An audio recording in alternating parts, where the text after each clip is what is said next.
বাবা আদম আলাইহিস সালাম প্রায় 1000 বছর বেঁচে ছিলেন, জীবনে 40 বার হজ করেছিলেন।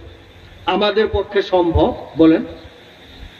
তার জন্যই তো সাহাবায়ে কেরাম সহ আমার আপনার নবী বিশ্ব নবী সাল্লাল্লাহু আলাইহি ওয়াসাল্লাম কান্নাকাটি শুরু করলেন, আল্লাহ গো, আমি সহ আমার উম্মত হায়াত কম, আগেকার নবীদের উম্মত ওনাদের হায়াত দীর্ঘ ছিল, ইবাদত করে আল্লাহর গোলামি করে অনেক সওয়াবের ভাগী হতে পারত। আমাদের কি উপায় হবে গো মাবুদ? আমরা তো তাদের সমকক্ষ হতে পারবো না। আল্লাহ পাক ডাক দিয়ে বললেন, জিবরাইল যাও যাও যাও, আমার হাবিবের সামনে সূরা কদর নিয়ে উপস্থিত হয়ে যাও, যেই সূরার ভিতরে আল্লাহ বলেন লাইলাতুল কদরি খায়রুম মিন আলফি শাহর।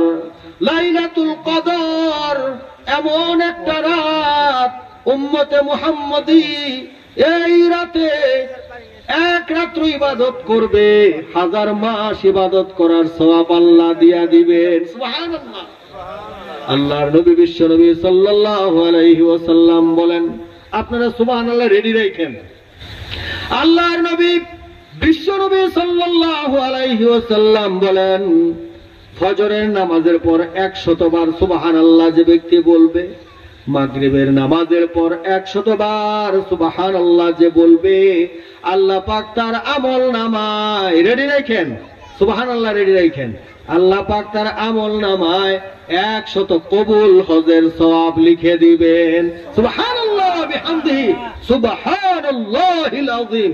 একদিনে 100, 2 দিনে 200। আপনারা জবান খুলেন, 2 দিনে 200, 3 দিনে 300, 4 দিনে 400, 5 দিনে 1 মাসে 3000 সওয়াব। সওয়াব আর সওয়াব উম্মতে মুহাম্মদী। তবে মুসলমান হতে হবে খাঁটি। আর এ সম্পর্কিত আয়াতই আমি তেলাওয়াত করেছি। আল্লাহ পাক ডাক দিয়া বলেন, ইয়া আইয়ুহাল্লাযীনা আমানু, ও ঈমানদারের দল, ও বিশ্বাসীগণ, উদখুলু ফিস সিলমি কাফা, তোমরা পরিপূর্ণভাবে ইসলামে প্রবেশ করো। মুসলিম আমি, সংগ্রামী আমি চিরনবীর, আল্লাহকে ছাড়া কাউকে মানি না, নারায়ে তাকবীর। আল্লাহকে ছাড়া কাউকে মানি না, নারায়ে তাকবীর। কবি কাজী নজরুল ইসলাম বলেছেন, মুসলমানের পরিচয় তিনি দেন। তার মানে কি? মুসলিম দুনিয়ার কাউকে ভয় পাবে না, বাতিলের সামনে ভয় পাবে না।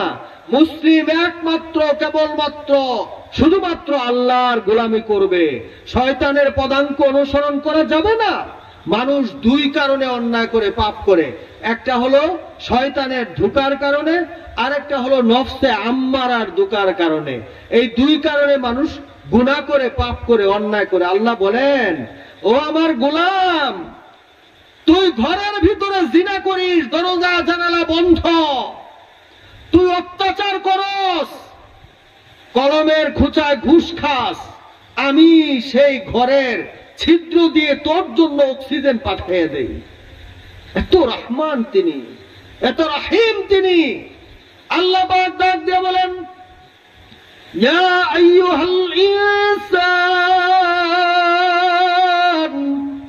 ও মানুষ, মা গররাকা বিরব্বিকাল কারীম, রব্বে কারিমের পথ থেকে তোমাকে কোন জিনিস ধোঁকায় ফেলে দিল?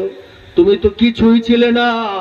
হাল আতা আলাল ইনসান হিনুম মিনাদ দাহরি লাম ইয়াকুন শাইআম মাযকুরা, ও মানুষ, তোমার এমন একটা সময় কি অতিক্রান্ত হয় নাই? তুমি তো উল্লেখ করার মতো কিছুই ছিলে না। আল্লাহ পাক কত আদর যত্ন করে, মায়া মমতা দিয়া আমাকে